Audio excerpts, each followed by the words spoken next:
Ask yourself something honestly before this goes any further.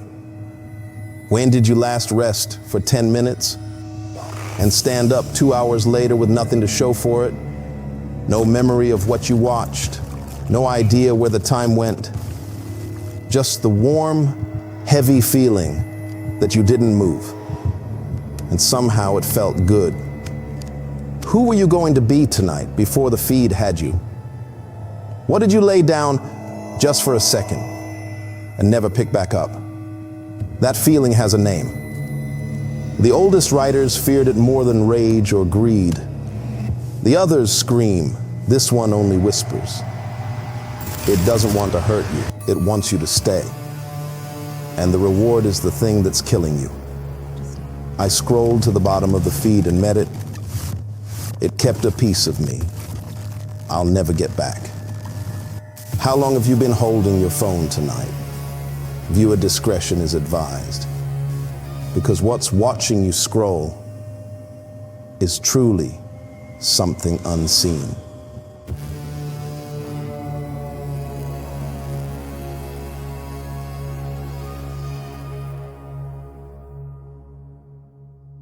It didn't start with a demon. It started with my alarm. That's the part I need you to hear, because if it had started with something scary, I would have run. But it started with the most normal thing in the world. My alarm went off at 7 a.m. and before my feet touched the floor, before I even sat up, my hand already knew where the phone was. Muscle memory, eyes still half shut, thumb already moving. I told myself I was just checking the time. You know that lie. We all tell it. Just checking the time turned into checking notifications, which turned into the feed. And the feed had been waiting for me all night, warm and ready, like it never slept either. 45 minutes. That's how long I lay there flat on my back, arm aching, before I realized I hadn't moved. I'd watched Kai Cenat lose his mind over something. Scrolled past Adin Ross mid-rant, some marathon streamer who'd been live 19 hours straight, chat going crazy, and I just sat in it, soaking, while my own morning bled out around me. The coffee I didn't make, the shower I didn't take, the job I was now going to be late for. I was 28. I had a life. I want that on the record because of what comes later. A job. A girl who texted me, good morning. A mama who called on Sundays. I wasn't some shut-in. I was just tired. The kind of tired sleep doesn't fix. The kind where resting feels like the only thing you've got left that's yours. So I rested. Every spare minute I rested into that screen. And here's the thing nobody warns you about. The scroll is generous. It gives and gives. Every swipe is a tiny gift, a little hit, a new face, a new sound, and your brain says, thank you, give me another. You're not bored for 1 second. That's the trap. Boredom would have saved me. Boredom makes you put the phone down and go do something.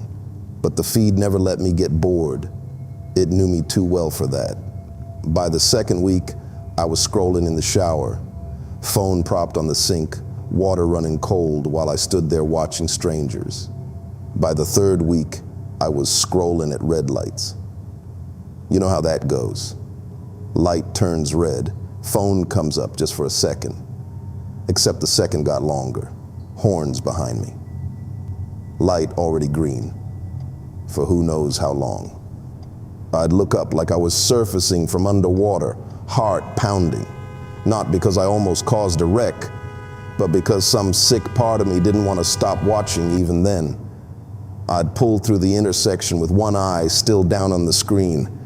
That should have terrified me. It didn't, because every time that little voice in the back of my head said, get up, do something, live your actual life, the screen answered it, not with words, with another clip, another hit, another reason to stay exactly where I was, exactly how I was, forever, if it could manage it. And the streamers. God, the streamers. I started to feel like I knew them. 40 hours a week I gave to people who didn't know I existed. I knew their inside jokes, their schedules, who was beefing with who when somebody was going live. I cared more about whether a stream was starting than whether I'd called my own mother back. I'd watch a man play a game for 10 hours and feel like we'd spent the whole day together, close as brothers. We hadn't. I'd spent the day alone, in the dark, feeding something I couldn't see, because the time was going somewhere. That's what I couldn't shake at night. 45 minutes in the morning, an hour lost in traffic, 4 hours after work that felt like 20. Where was it going? Energy doesn't just vanish. That warmth in my chest, the part of me that used to want things, used to make plans, used to get up early on a Saturday just because the day was mine. It was draining out of me one swipe at a time, and something on the other side of that glass was getting full off of it, getting fed. I didn't believe in any of this back then. Demons, sins, spirits. That was church talk, grandma talk. I was a grown man who believed in what he could see and hold. That was my mistake. Because 3 weeks in, late one night, thumb moving on its own, I scrolled past the bottom of the feed, past where the feed is supposed to end, and for 1/2 second, in the black between two videos, I saw something move, something that was watching me back, and it knew I'd finally seen it. I told myself it was nothing, a glitch, a trick of a tired mind. But the next night, it was waiting for me, and it had learned how to say my name. I almost convinced myself I imagined it. For a whole day, I left the phone alone, proud of myself even. See, I can stop, I'm fine. But all day I felt it pulling, a string tied behind my ribs, a low ache like hunger, and that night I caved. Of course I caved. I lay down, opened the feed, and told myself I'd just watch one thing. One, the feed knew. I swear to you, it knew. The clips that night were perfect. Every single one exactly what I wanted, like it had studied me down to the cell, like it was rolling out a carpet to walk me where it wanted me to go. Kai, then something that made me laugh till my chest hurt, then something soft, something soothing, pulling me deeper, deeper, an hour gone, 2. My eyes heavy and my body sinking into the mattress like it was made of warm water and I was dissolving into it. And then, between 2 videos, the black again. Except this time it didn't flash by. This time the next video didn't load. The screen just held on that black, and the black was deep. And in it, I could feel something the way you feel a person standing behind you in an empty room. The hair on my arm stood up.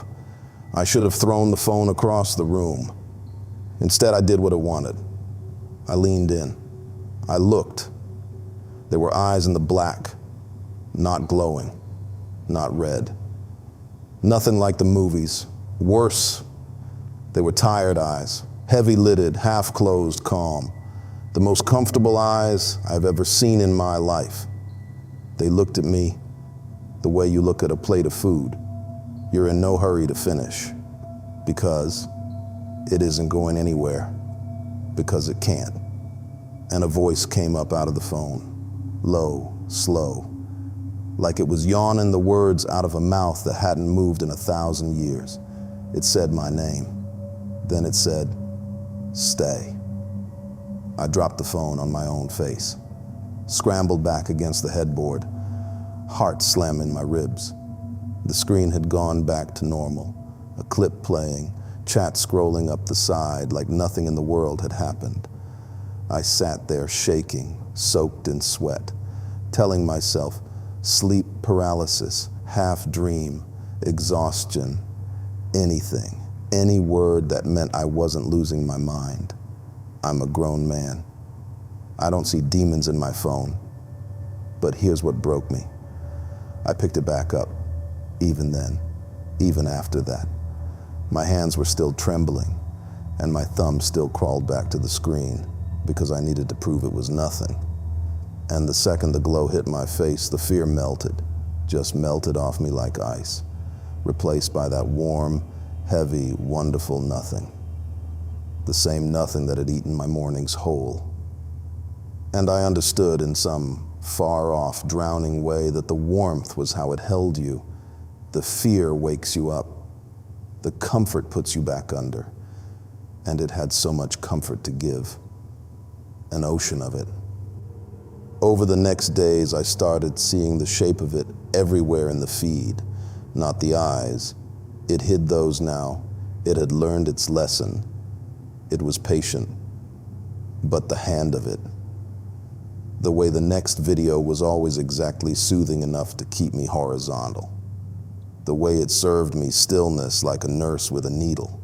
I'd feel the urge to get up rise in me, and before I could even move, the algorithm felt it coming and dropped something perfect in my lap.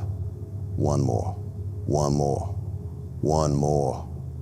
I stopped showering regular, missed 2 days of work, then didn't call in for the third. My girls' good morning texts stacked up gray and unread, then stopped coming altogether. My mama called 3 Sundays running, and I watched the phone buzz her name across the dark and let it ring out every time, because answering meant putting the feed down, and I could not put the feed down. My thumb would not let me. I looked it up once, in a thin slice of clarity, at 4 a.m. The old sins, the 7. I found the slow one, the patient one, the one the old monks feared more than rage or greed, because rage burns itself out, and greed at least wants things, wants you up and chasing. But this one wants nothing from you, except that you want nothing either. It doesn't drag you down to hell kicking and screaming. It just convinces you to stay in bed, warm and still, while your whole life gets up and walks out the door without you and quietly closes it behind itself. It had a name. I'm not gonna say it.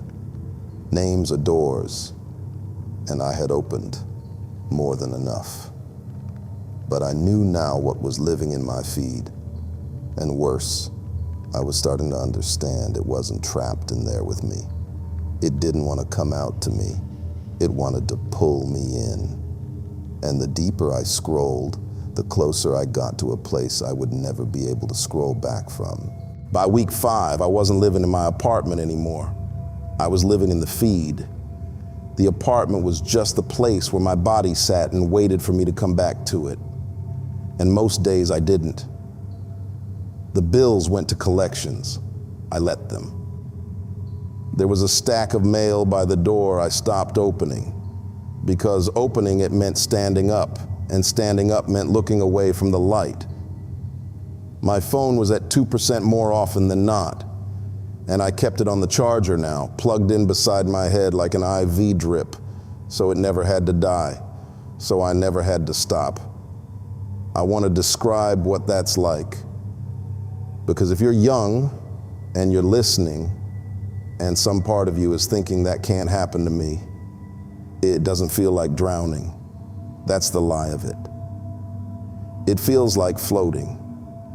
Every single day I sank a little deeper, and every single day it felt a little better. I ate less. I moved less.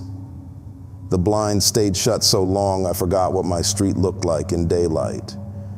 Day and night stopped meaning anything, because the feed was always lit, always the same temperature, always glowing that soft blue that doesn't care what time it is or whether you've eaten or whether anyone has been calling. And the streamers had become my entire world. I'd watch anybody now, for any length of time. A man eating dinner alone, a woman just talking to her chat about her day, marathon streams, 20 hours, 30. 40, and I matched them hour for hour, watching someone else exist so I wouldn't have to do the heavy work of existing myself. I started to envy them. the ones who never logged off, who'd found a way to just stay, lit up and watched, and never having to rise. That's what I wanted. Down in the rotted out part of me I didn't recognize anymore, to never have to get up again, to be held by the light forever. One night I scrolled and the feed didn't end. I mean that exactly. I scrolled down and down, past the bottom, past where it loads more, and it just kept going. Faster, the thumbnails smearing into streaks of light, and I couldn't stop my thumb. It was moving on its own now, no longer mine, dragging me down a tunnel of dimming screens. And the faces in the videos stopped smiling. They went slack, peaceful, like the eyes I'd seen in the black. 1,000 faces, 10,000, all calm, all still, all of them people who'd once told themselves just 10 more minutes, just one more video, I can stop whenever I want. And at the bottom, because there was a bottom, finally, the bottom of everything, the black opened up like a mouth and I was inside it. It wasn't a room, it was the place behind the screen, the place the time goes, and it was full of us. People sitting in the dark, faces lit cold blue, thumbs still moving on screens that showed nothing at all, smiling that empty, peaceful smile, and not one of them looked up, not one, because looking up takes effort, and effort was the one thing this place had quietly drained out of every last one of them. I saw the streamers I loved there too, not the real them, the shape the feed had carved out of them, hollow and bright, performing forever for a crowd that would never rise, never thank them, never leave. And I understood the whole machine in one cold drop. It needed us watching. Every hour we fed it was a coin pressed into its mouth. It didn't make us watch. It couldn't. That was its one law, the single crack of light that would save me if anything could. It has no hands. It cannot make you move. It can only, ever, make you not want to. And there, at the center of all of it, sitting in the dark, the way a spider sits dead center in its web, patient, heavy-lidded, calm, fat on a million wasted lives, it turned those tired eyes on me, and it smiled, because I'd finally come all the way down to where it lived. Good, it said, in that slow, yawning voice. Rest now. That was all. 2 words. It didn't need more. It had never needed more. And God help me. Part of me wanted to say yes, the tired part, the part 6 weeks of stillness had grown fat and strong and loud. It would have been so easy. Just stay, just sink. Let the warm nothing close over my head like water and never carry the crushing weight of being a person again. No bills, no mornings, no trying, no failing. I felt myself start to sink. I felt the blue light closing over me like a tide. But somewhere in the sinking, something small in me dug its heels in. A scrap of the man I used to be, the one who got up early on Saturdays just because the day was his. He didn't shout. He couldn't. He just refused, quietly. The way you refuse to close your eyes when you're fighting sleep at the wheel. Not yet. Not like this. Not me. It wasn't much. It was almost nothing. But it was the first thing in 6 weeks that was mine. And then, far away, in the world I'd almost forgotten was real, my phone buzzed in my hand. A call, cutting through, and a name lit up in the dark that the thing in the feed had no power over. Mama. The word cut through the dark like a blade of light. My mother, calling on a Sunday the way she always did, the way she'd called 3 Sundays running while I lay there and let it ring. In the black, the thing flinched. I felt it. That patient, bottomless calm rippled just for a second, because a phone call is a small thing, the smallest thing. But it landed on the one scrap of me that was already awake, the part that had just refused. The call didn't save me out of nowhere. It grabbed the hand I'd already started raising. Somebody out there in the real world, reaching for me, choosing me, even after weeks of silence. And it wanted me to choose back, to do the one thing the feed had spent 6 weeks teaching my body to forget how to do. Move, not run, not fight. The thing had no hands. I couldn't have fought it if I tried. It only ever had the stillness. And the only way out of stillness is the smallest possible act of a living person. Lift one thumb in a direction that isn't down. Reach back toward the someone who is reaching for you.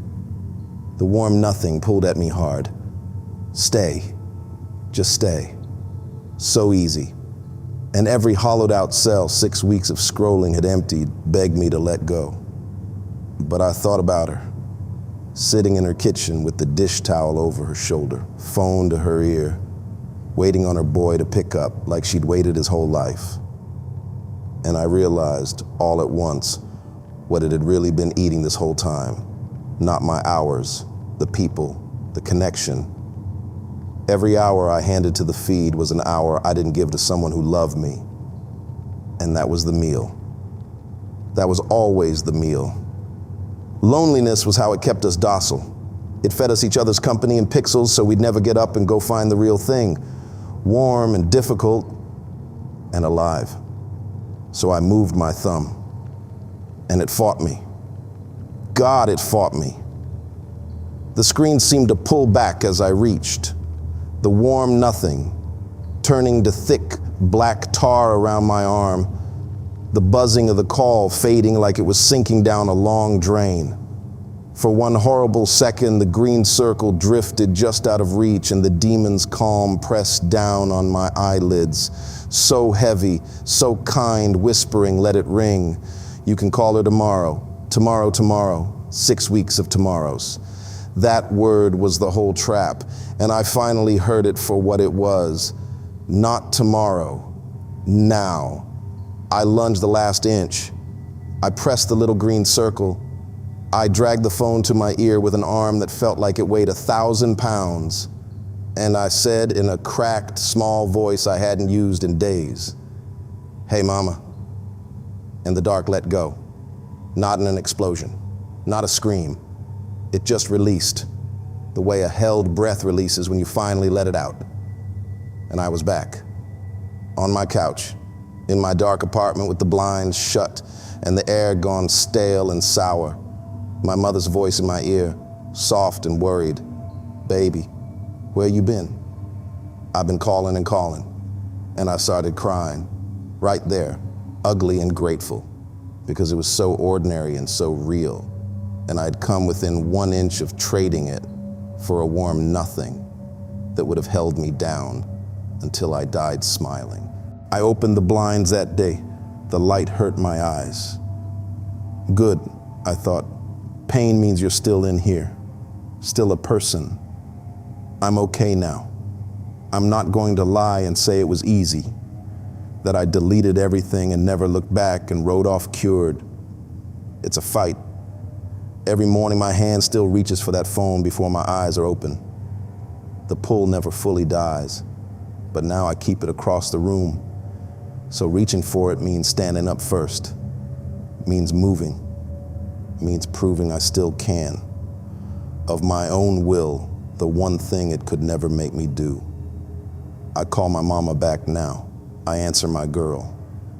I do the small living things on purpose every day because I know now exactly what's waiting at the bottom for the ones who stop. And I stopped watching the marathon streams. Not because there's anything evil in the men who run them. There isn't. They're just working. But I can't watch somebody stay lit up for 40 hours anymore without seeing what I saw down there in the dark. The hollow shape the feed wants to make of all of us. Watched forever, rising never. It's still down there. I need you to understand that before I go. It didn't die because I climbed out. A hungry thing doesn't starve when it loses one meal. It just loads the next one. It's patient. It has all the time you'll give it. And it will give you all the comfort in the world, right up until there's nothing left of you to comfort. And I'll tell you why I'm finally saying all this out loud. Why now? Because I see it gearing up again. You feel it too, even if you don't have a word for it. Kitesurf is back, bigger than he's ever been. And they're building a whole streamer university, a machine to take the next generation of us and teach them to never, ever log off. To the world, it's a come up, a dream, lights, money, millions watching. And maybe for the men on the screen, it is. I hope it is. I really do. But think about the other side of that glass. The millions who will sit in the dark and watch it, who will give their mornings, their traffic, their Sundays, their whole soft, warm lives to a stream that never ends, run by people they'll feel like they know and never meet. A university with one subject, stay. A graduating class of the still. The men streaming don't even know they're doing it. They're just working. But the thing behind the feed, the patient one, the slow one, the oldest hunger there is, it knows. It built the desks. And it is so hungry for a fresh class. That's why this is a warning, not just a story. I went all the way down and climbed back out, and I recognized the smell of it in the air. It's setting the table. And you, listening right now, not moving. You're exactly who it set it for. So here's the only thing I'll ask you. You've been holding your phone this whole time, haven't you? Listening to me, not moving, sinking in just a little, just like I did. Check how long it's been, then put it down and go call somebody who loves you, while lifting your thumb is still a choice you get to make, because what's been watching you scroll this whole time is something truly unseen. Thank you all for coming back. Unseen Horrors is now releasing daily stories. Like and subscribe so you don't miss what's coming. And if you want to see how the industry uses the other deadly sins against you, click the videos on your screen. Stay scared, stay watching.